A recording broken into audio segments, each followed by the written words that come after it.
Hello, അലിയൻ ബ്രാസ്. ഇന്ന് ചാരിറ്റി ഫണ്ടിന്റെ ഇമ്പോർട്ടൻസ് മനസ്സിലാക്കാൻ വേണ്ടിയിട്ടാണ് ഞാൻ നിങ്ങളെ മുന്നിൽ വന്നിട്ടുള്ളത്. എന്താണ് ചാരിറ്റി ഫണ്ട്? അതിൻ്റെ മുമ്പായിട്ട് ഫിനാൻസിന് സംബന്ധമായ ഒരു അടിസ്ഥാനപരമായ കാര്യങ്ങൾ പറഞ്ഞിട്ടതിന് ശേഷമേ ചാരിറ്റി ഫണ്ടിലോട്ട് എത്തുള്ളൂ. നമ്മളെല്ലാം സർവീസും ബിസിനസ്സൊക്കെ ചെയ്യുന്നത് എന്തിനു വേണ്ടിയിട്ടാണ്? ക്യാഷിന് വേണ്ടി അല്ലേ?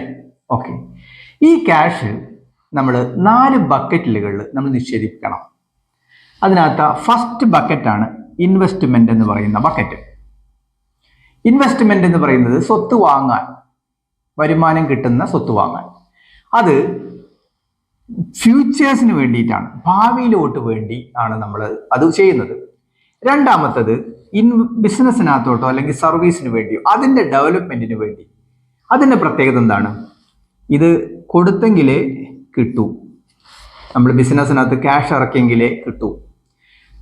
മൂന്നാമത്തത് ലിവിങ് വേജസ്. നമുക്ക് ജീവിതത്തിലുള്ള ചെലവിന് വേണ്ടി നമുക്ക് ലിവിങ് വേജസ്, ജീവിതത്തിന് ആവശ്യങ്ങൾക്ക് വേണ്ടി, അതിനാണല്ലോ നമ്മൾ ബിസിനസ് അല്ലെങ്കിൽ സർവീസ് ചെയ്യുന്നത്. നാലാമത്തെ ഒരു ഫണ്ടാണ് ചാരിറ്റി ഫണ്ട്. ഈ ചാരിറ്റി ഫണ്ടിനെ സംബന്ധിച്ചാണ് ഞാൻ നിങ്ങൾക്ക് കൂടുതൽ പറയുന്നത്.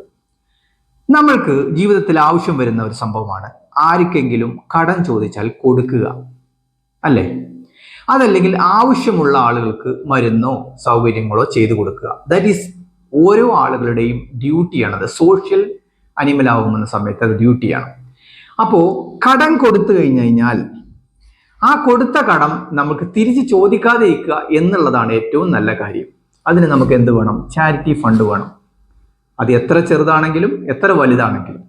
രണ്ടാമത്തത് സഹായത്തിന് വേണ്ടി. ഒരാൾ സഹായം ചോദിച്ചു കഴിഞ്ഞാൽ ഇത് നമ്മൾ കൊടുത്ത സാധനം തിരികെ നമ്മൾ ആവശ്യപ്പെടാതിരിക്കുന്നതാണ് അനുയോജ്യം. അത് ഓരോ വ്യക്തികൾക്കും ഓരോ ആളുകൾക്കും അതിൻ്റെ വ്യത്യസ്തത, അതിൻ്റെ പവർ പലതാണ്.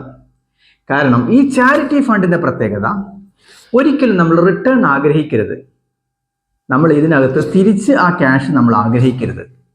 ഇനി നിങ്ങൾ ഒരാൾക്ക് കടം കൊടുക്കുകയാണെങ്കിലും അത് ചാരിറ്റി ഫണ്ട് എന്നായിരിക്കണം. അവനെ ബുദ്ധിമുട്ടിക്കരുത്. അവൻ്റെ ആവശ്യത്തിന് നമ്മൾ കടം കൊടുക്കുന്നു, അവനെ ബുദ്ധിമുട്ടിക്കരുത്. തന്നാൽ വീണ്ടും അത് ചാരിറ്റി ഫണ്ടിൽ ഡെപ്പോസിറ്റ് ചെയ്യുക, അത് ആർക്ക് കൊടുക്കുക. അപ്പൊ ഇതിന്റെ ഇമ്പോർട്ടൻസ് എന്ന് പറഞ്ഞാൽ, ഇൻവെസ്റ്റ്മെന്റ് എന്ന് പറയുന്ന സംഭവം നമ്മുടെ ജീവിതത്തിൽ സർവൈവിന് ആവശ്യമാണ്. നമ്മുടെ ജീവിതത്തിനകത്ത് നമുക്ക് ജോലി ചെയ്യാൻ സാധിക്കാത്ത, അതല്ലെങ്കിൽ ബിസിനസ് പരാജയങ്ങൾ സംഭവിച്ചു കഴിഞ്ഞാൽ നമുക്ക് വേണ്ട സംഭവമാണ് ഇൻവെസ്റ്റ്മെന്റ്.